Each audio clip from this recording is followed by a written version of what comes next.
job is and what you actually do around here. Okay, so I'm Cherise James, GIS Manager for Habitat for Humanity, and I am responsible for ensuring that all the GIS and land tenure. Could I do that over? Yeah, talk to me. Yeah, Do that over? Could I do yeah, that? yeah. Whenever you want to. Because my title is longer than that. Oh, Just well, it was changed recently. Give us double barrel. Yes. All right, Okay. when you're ready. So, what is your name, title, and what is your job do? What do you entail? What does your job entail doing? Okay, so I'm Cherise James, GIS Manager and Technical Land Tenure Specialist for GAM Habitat for Humanity, and I'm responsible for managing the GIS portfolio and the land tenure aspect. We are currently working on regularizing informal settlements here in Jamaica, specifically communities in Portmore like Nago Head and Gregory Park. And so we are currently working on what is known as the Habitat Fast Track process, a framework document that is used to assist in the fast tracking of land tenure regularization in Jamaica at a lower cost. Why is that important?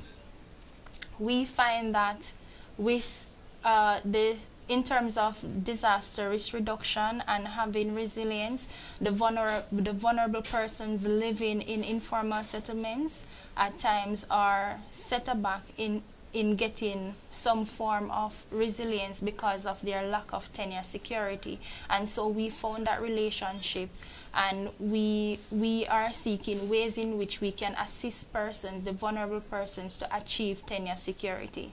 How did you find that relationship? What we found is that in the informal settlements, persons are not willing to invest in their properties because of their insecure tenure. And so what we find are living conditions that are not up to par to have this kind of resilience in the event a hazard should happen. Also, there is the link with identifying boundaries on the ground and to plan properly for informal settlements in terms of risk reduction, fire hazards or flooding hazards. How did you make that connection between risk reduction and security of tenure? Is this like an established habitat discipline, or is that something that emerged from the research in community engagement? Yes, it emerged from the research in community engagement. So when you answer my question, could you include my question in your answer, because they're going to cut my voice out of the video. Okay, okay. So in other words, just speak in a more fuller sentence. Okay. So the relationship between tenure and land tenure security and resilience, it came up as a result of research from Habitat.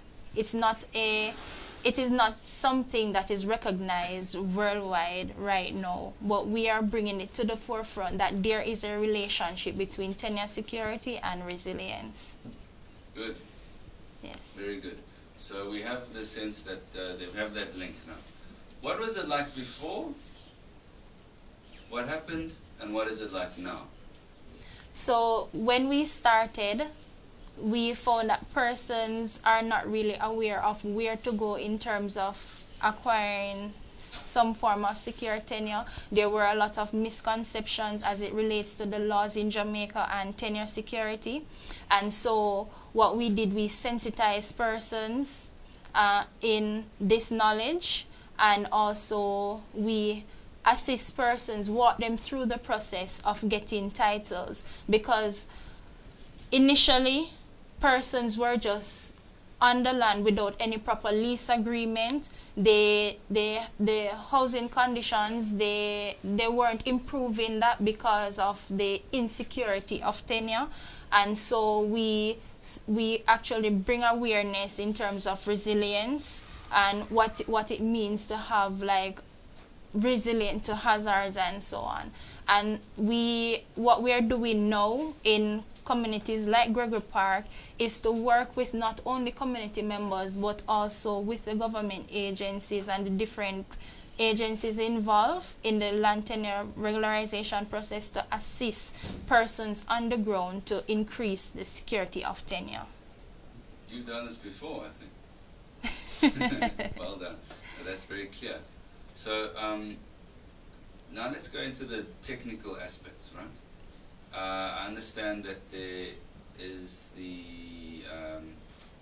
HFTP, Sorry. and there's another one which The is TISMP. TISMP. Can you please, to someone who doesn't know anything about the topic, spell out firstly what the TSIMP, is that right? What that is? Okay, so and I'm then gonna we'll talk about the fast track. Okay, because the TSMP is a supporting tool to the fast track. So. Okay, so maybe if you think it's however to explain the two and their relationship to each other. All right, no problem. So we recognize in Jamaica there are several barriers as it relates to acquiring security of tenure and specifically acquiring land titles in Jamaica. And some of these barriers are social barriers, political, geographical barriers, economical barriers, which we recognize that cost is a major problem on both sides, whether an agency is trying to regularize an entire area or for individuals or citizens in the country to actually get a land title, it's very costly.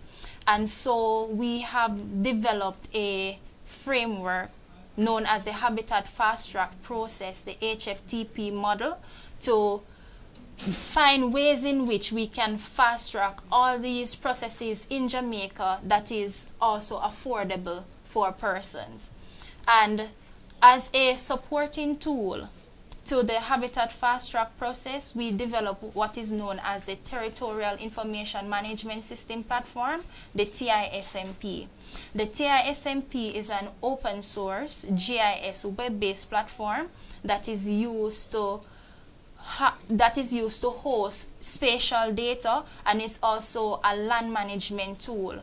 In this tool, we are able to record activities and different processes involved in a project. We are able to capture pictures, all documents, acts relating to the project itself, all the spatial data into one comprehensive platform to properly plan for and analyze communities and ensure that whatever we are doing, it is fitting and we can assess risks and also reduce the effect of hazards and increase resilience. Can you talk to me about the neighborhood approach? How is that different from the parachute approach? So in all our efforts, we seek to engage the communities and the different local authority and agencies at the national level, and all of this is done in what we call a neighborhood approach or the participatory approach. We ensure that all our activities are done effectively and also sustainable. What does that look like on the ground for the recipients, for the beneficiaries, the people living in these communities? How would they perceive that, and how has that been? What have you learned from that process? So the neighborhood approach, with the neighborhood approach, we were able to achieve quite a few things. Namely, the cost for activities as it relates to tenure regularization was reduced significantly. We also found that having community members involved in the process, they are able to understand more what it is all about, and also there is a greater buy-in to the community. And so in the end, persons that are the recipients of the deliverables that we produce, they are better able to receive it in such a way that they will be able to build on it and there is sustainability being maintained. That's a very important point. Lessons learned, take-home messages. I mean, I understand that this has been a pilot, is that right? What do you think you've learned from this process, and what is going to be next in the rollout or the scaling up? Or, you know, maybe what you've learned, what you would like to see happen in the future. Okay. So in working in informal settlements like Nagohead and Gregory Park and Newlands, we recognize that nobody knows the community more than community members themselves.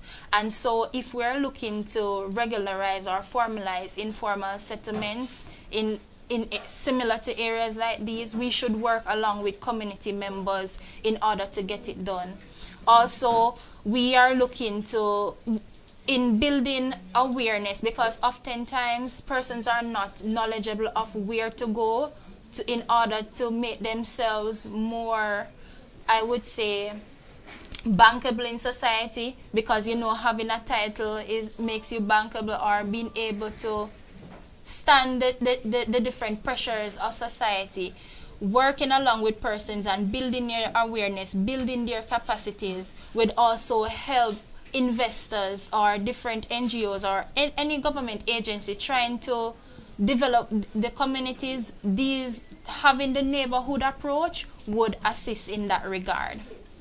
Brilliant. What would you like to see for Jamaica and for the world, really? What would you like to see happen, with specific in relation to poor people having a stake in the city, having access to an open city? Okay. What I would love for persons in Jamaica and even the world having access to an open city, or having this knowledge, because I believe knowledge is power. Whenever we are going into communities to formalize, I would love for countries to move towards empowering the people, granting the people the kind of knowledge they need in order to push themselves further. That's one. Also, persons should be able to tap into society, to the different economic environments, and they can do this through regularization of tenure. And so I would love for persons to have that kind of secure tenure for themselves, not only to build on their economic value, but also to increase the resilience of citizens, and so that we all can stand.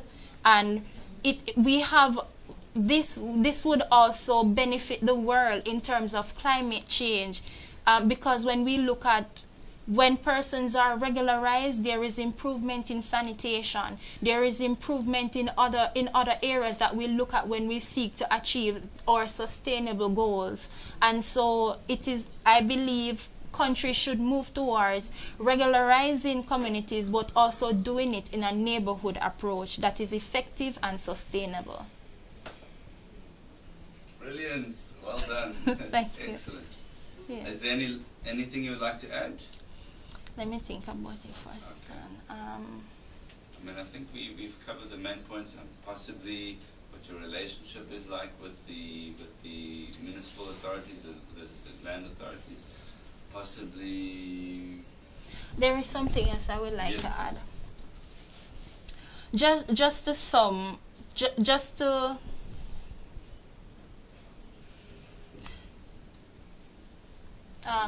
summarize everything, and to actually put the icing on the. You can take it. Yeah. You like it? Yeah. Okay. So just to summarize everything and kind of put the icing on the cake. When we are looking to regularize informal settlements, we have to consider the poor. And so whatever we are doing, we should ensure that it is the poor approach, that we don't impose the regularization process on communities, and at the end they are not able to afford it. So we should seek to change policies, change acts and different regulations within our country, so that persons are able to have proper access to security of tenure.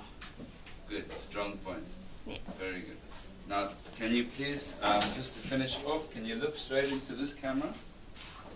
That's awesome, that's really great. Just hold that look.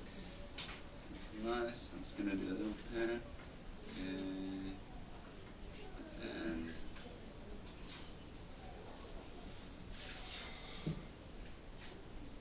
that's good. Just look straight into this camera.